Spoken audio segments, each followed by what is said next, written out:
Welcome to the Hangry Games Arena, where Kelly Brewster, the author of What's Eating You and host of the Hangry Games, is shaking up the weight loss world. She's providing you with tons of resources and helpful tips to obtain your long-term wellness and weight loss goals once and for all. The Hangry Games is recorded and produced at Open Space Studios. Welcome back to the Hangry Games Arena, folks. Good to be back spending time with you today. I pray that you are having an amazing week and you've had the opportunity to really go through the takeaways from last week.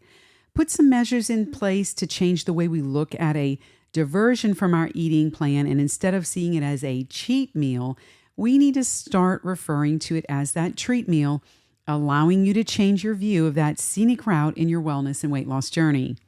I pray that you are utilizing some of the tips and the suggestions from our podcast to enhance that weight loss journey and have taken advantage of the free resources that we've made available to you to the Hangry Game Nation through the prepforit.com website. So good to be here. You know, it really is. I do enjoy this time.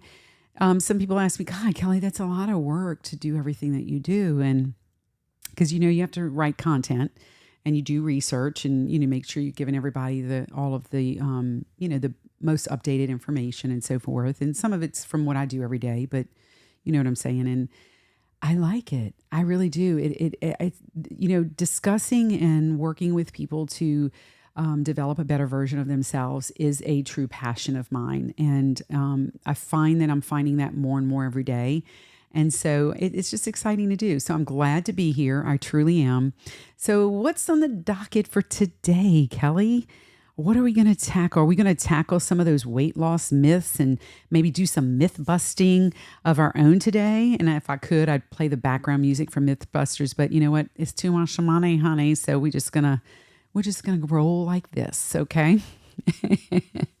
In a nutshell, I hope that today you realize that there is no magical crash diet that provides easy to achieve long-term results that have nothing but positive effects on your wellness and mental well-being. No, I am not trying to be a Debbie Downer right here, right? No, I'm not. On the contrary, I want you to know that what you embark on in this journey, it takes effort. It takes stamina and endurance. The results that you can achieve are worth every step of the journey. Number 2, there are no magical foods, supplements, or combinations of foods that are going to make weight just fall off when you sleep at night. And if there is, please make sure to let us know, okay? We would like a little trip to the weight loss fantasy island too, okay? Because it doesn't exist. Please stop buying all those gummy things on the infomercials on social media. You're wasting your money, okay? Finally, I pray your biggest takeaway from today is that slow and steady still wins the race. And the best way to lose weight long-term is taking on this journey slowly, making some small, permanent, sustainable changes that over time are going to make a huge impact. So let's start with the obvious, the secret magic weight loss portion, or maybe the ACV gummies or special coffee, or even that weight loss chocolate that's out there right now. Now that is an actual novel idea. If there's some validity to that, that would be something I would try. I love me some chocolate now, okay? Now, these guys may help you, yes, right? They can assist you. And I am doing air quotes again, just like Joey on Friends does. But you might see a little bit of appetite suppression. Yes. Maybe you note some subtle changes to your portion sizes consumed on some of those high-end, high-priced gimmicks. But at the end of the day, doing just that, nothing else, is not going to provide long-term wellness and weight loss. You will need to still eat less and do more physical activity to show some notable changes in your journey. There's no way around this, guys. I'm sorry. There is no magic pill. No magic little beans, nothing like that. No golden goose, no egg, none of that stuff. And it's not to say that they're not going to help you in some way. If they're legitimate products, but just like I mentioned in our podcast on True Lies, the infomercials, the social media blasts, and the incessant text messages and emails about the best new weight loss product is just that. It is a product, a gimmick, an unnecessary use of your hard-earned income, okay? Nothing, and I mean nothing, beats putting great small changes in place, working on better food choices, behavior changes, and increasing your exercise. At the end of the day, you will be a smaller, healthier version of yourself. No, it's not going to happen in 6 weeks. Sorry for you, okay? But in 6 months, you can look back and see some of those remarkable, incredible changes. So another common myth is that food is food. We have talked about this in previous podcasts. It is what it is. Food's food. It doesn't matter, right? But when you eat, our body is drawing energy from the sustenance that we consume.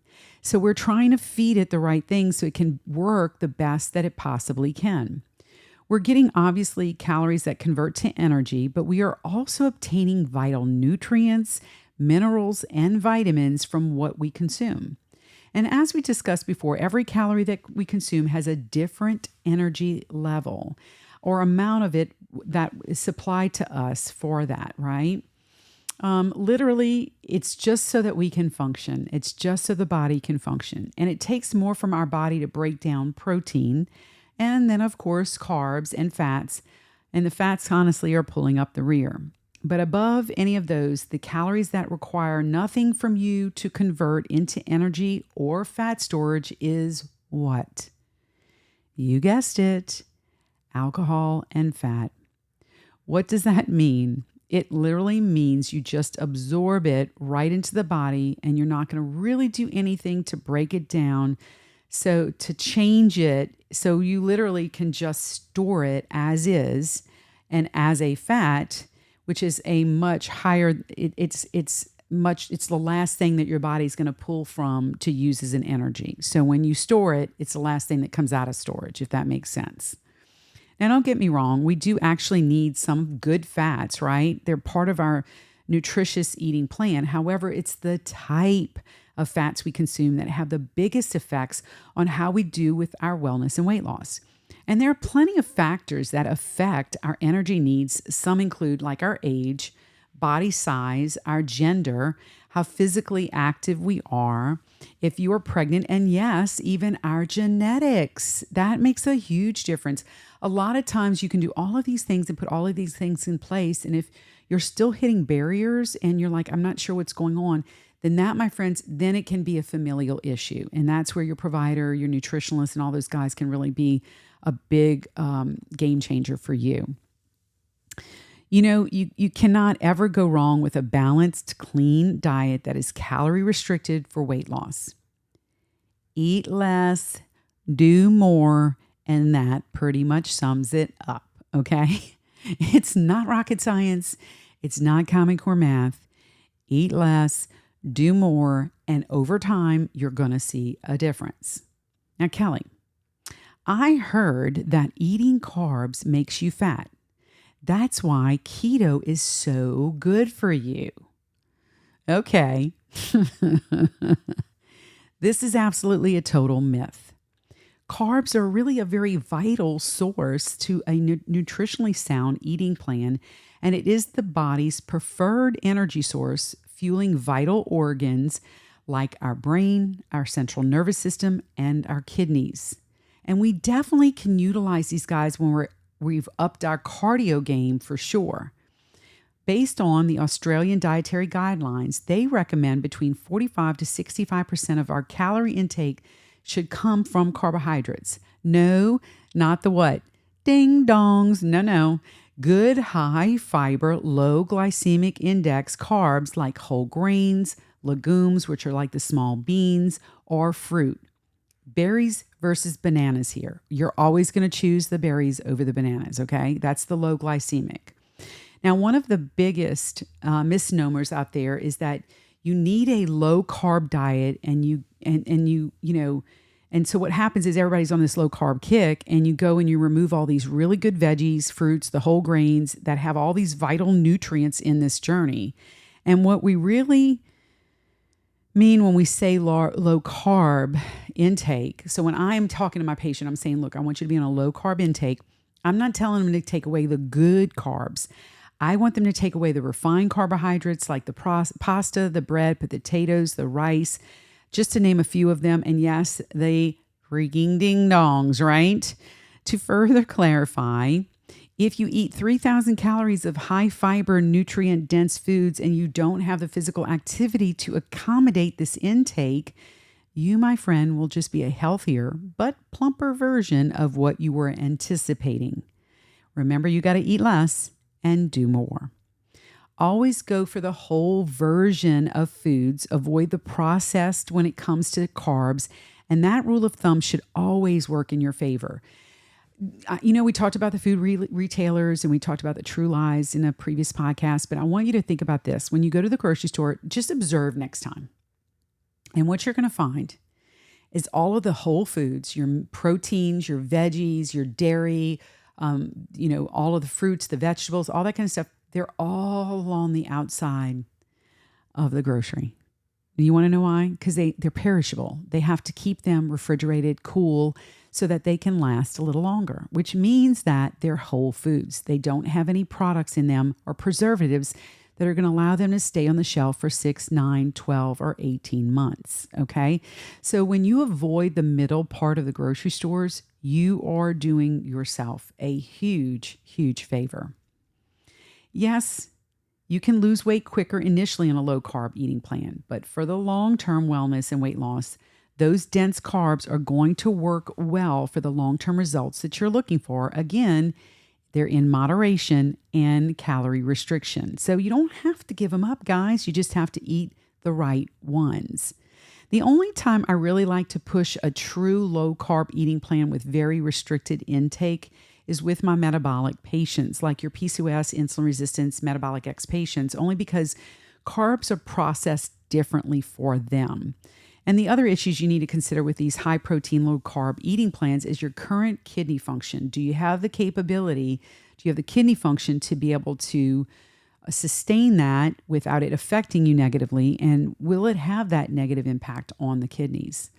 And some other long-term effects of a low-carb, high-protein intake include higher weight gain later if you're unable to sustain the plan, and I've seen people that have done this before. More constipation if you are not implementing some increased fiber supplements. Everybody loves a little bit of that, right? Getting smacked by the yo-yo effect, the possibility for a higher cholesterol, kidney problems, and even osteoporosis. So moving on to our next myth, I think this is number 4, maybe 5. We're going to call it 4. How's that? Single food diets help you to achieve quicker weight loss goals. There are plenty of eating plans or diets that are based on the premise that the digestive system cannot process combinations of food, so it would be better to eat like all protein or all vegan, etc. And some people even think that grain foods can't go with meats, that they'll clash and they're not able to properly digest when they're eaten together. And of course, it's not the case, okay? Sometimes foods eaten together can actually help the digestive system. We at the office often tell our patients who are anemic to eat oranges or to drink orange juice, a small amount, because it can have some, natural sugar in it, from the orange with iron, because it helps to enhance the absorption of the iron in the body. So believe it or not, that vitamin C can have a big effect on the iron that you absorb. And even for our insulin resistance patients, I often have them eat a protein with the carb with each sitting, as the pairing these two macronutrients together allows the insulin levels in the body to stay more consistent and not to have a significant spike, which could occur with your carb intake when done alone, okay? And the other thing here to keep in mind is most foods that you ingest are not completely one calorie or another. They're likely a combination or a mix, like a protein and a fat or a protein and a carb, etc. It is always about eating good, clean foods in moderation with the right daily caloric intake. And I'm always going to err on the side of more whole foods and apple versus applesauce. All of those things can make a huge difference, really. I'm not a big potato fan. I know some of you guys are. I think that should be eaten in moderation because it's a pretty high carb, but I would much rather you eat like a quarter of a potato than a serving size of potato chips. Seriously, it's a whole food. It's got no oil in it. In addition, you're getting and if you eat the skin with it, you're getting a little fiber. So always think whole, always think clean foods in moderation with calorie restrictions, and you won't go wrong. All right, let's talk myth number 5. Superfoods can definitely help you lose weight. Womp, womp, womp. So not true. Foods like celery, grapefruit, turmeric, and even kelp may be helpful in boosting the metabolism to a degree, but to rely on these solely for weight loss is a bit of a stretch. Superfoods are most known for the benefits that they bring to the table associated with nutritional density, not weight loss properties. Things like leafy greens, teas, wheatgrass, berries, spirulina, even salmon are packed with massive amounts of nutrients, but add little benefit to the weight loss game. Now, I'm saying that and you're going, wait, go back. What about salmon? I am a fan of salmon, but it is also a protein source, but it should be eaten with everything else, but it's got a good fat in it. But it by itself is not going to help you lose weight, okay? And it does have fat in it, so you have to do some moderation with it. And it's great. If you enjoy these foods, it's fine, but don't lean solely on them for your wellness or your weight loss. You need a good combination of great foods to have the biggest impact, right?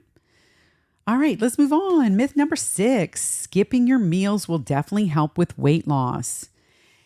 This is a tricky one because people really do fabulous on intermittent fasting, but looking at this a little closer, starving yourself can result in a feeling of fatigue, lethargy, and you may miss out on some significant essential nutrients. Again, the best way to achieve long-term wellness and weight loss is small positive changes over time, right? We've talked about that, and I'm hoping that just sticks like glue at some point, right? But choosing a wide range of foods every day, eating less, or removing the processed foods, removing the alcohol, and having a regular pattern of eating and increasing your activity, those are some of the things, small changes that over time can make a big difference. So let's talk about intermittent fasting, because I know that's exactly what you're thinking about. What about it, Kelly? So many different ways that can be done. It can be a 5 and 2, like 5 days of healthy eating with 2 days of fasting with just water or broths, things like that. Some people are doing a 16-8, 16 fasting, 8 on where you can have food, but clean foods. And honestly, folks, this has been around for centuries. It has been followed from a spiritual perspective by many religions. So yes, there should be some validity here. It's partly true. You can absolutely lose weight with intermittent fasting, but evidence shows that weight loss is generally no different than the amount of weight lost with other eating plans. So it's not something that is going to be this incredible, it's a game changer kind of thing. And if you go all the way back to the best diet on the market, it was one of the first podcasts we did. I'm going to give a little, spoiler alert here. The best diet that you can be on is the one you can sustain. So for those patients that come in my office and they say, Kelly, I do like intermittent fasting. It seems to work for me. I'm not a big breakfast eater, so I can just drink a little coffee and a little water through the course of the morning, and then I can start at lunch. I'm okay with that. But evidence does show that the weight loss with that and other plans are not that different. So keep that in mind. With any of the eating plans, the key to sustainability is being able to toe the line for the long haul to achieve that long-term wellness and weight loss, okay? All right. Myth number 7. Eliminating foods will absolutely allow me to lose all of my weight. Okay, so I get it. Vegan. I get gluten-free intolerance and the need to manage celiac disease or the reduction of sodium for those suffering with hypertension. And there is some, validity to those that Eat all, an all vegetable diet, especially those that are higher in, just know this. Here's what you need to know. Even an all vegan diet, especially those that have higher fats and sugars in them, can cause weight gain or stall your process. The best thing you can do is eat sensibly, remove those foods that have absolutely no health benefits in your eating plan, sodas, alcohol, high processed foods, high sugar foods, and focus on the good combinations of the healthy whole foods for the best long-term results. And look, if vegan works for you, I'm fine with that. If pescan works for you, I'm fine with that. But again, make sure that if you aren't eating certain vegetables, you aren't eating certain grains, that you are getting some supplements that are going to provide the same nutrients, the same vitamins and minerals that you do need. Okay. Alrighty. Myth number 8. Alcohol and other fluids, they don't affect my diet, Kelly, and I don't really need to eliminate this to achieve the results I'm looking for. Again, not the case. We referred to this earlier. Alcohol has its own calorie category. It's easily absorbed in the body as storage. So although you can drink a glass of wine nightly and feel like you aren't really seeing any weight gain, it could definitely affect your ability for weight loss. Okay? Best fluid intake to help you with weight loss is what? Come on, quick. Water, and of course, water. Yes, there are some drinks that have energy to them with very little other benefits. So, tread lightly here. If you're expending the energy, then sure, have a sports drink. I always get the zeros if I'm going to do that. And if you're taking on exercise, if you take on exercise is parking in the last part of the parking lot in the office, that's your take on it, and that's your exercise that you're getting. By no means is that a way to justify the sports drinks or the flavored teas. Okay.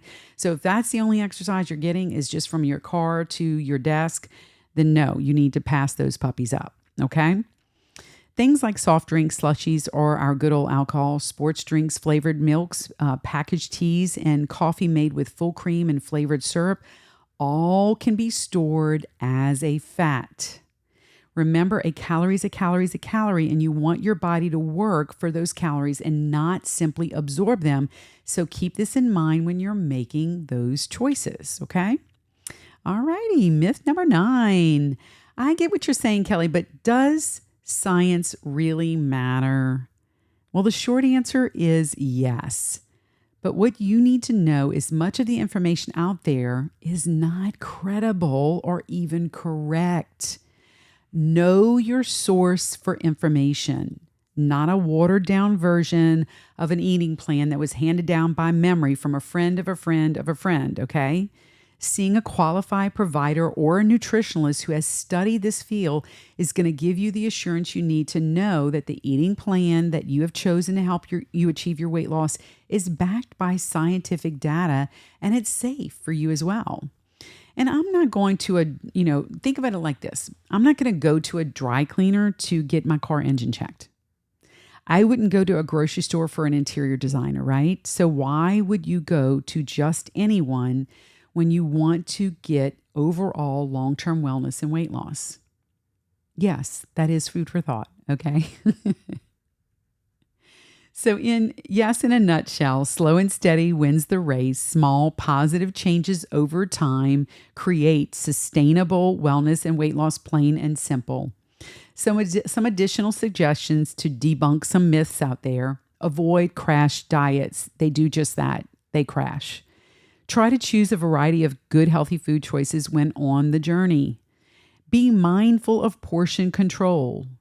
Look, I was eating super healthy, but when you eat like a guy, let's face it, I might be the weight of a guy, okay? So keep that in mind, except when you're eating crab legs, okay? And that's one for my husband right there. Increase daily intake of low glycemic fruits, vegetables, and whole grains. Eat less takeout and snack foods. Exercise at least 20 to 30 minutes. Now, 20 to 30 minutes, 15 to 20 minutes, any of that I would be happy with at least 3 times a week. I think would be great to start with. And if possible, but do something. Don't eliminate any one food group, okay? Or if you are, then make sure that you've got all the supplements that are in those foods supplemented in your vitamin plan. Have a regular pattern of eating and stick with it. Stick with the plan, Stan. So here we are.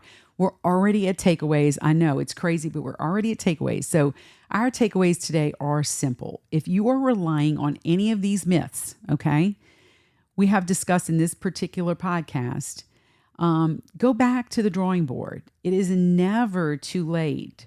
You're not married to any kind of eating plan or any kind of supplement, and just forge a new trail in this wellness and weight loss journey, okay?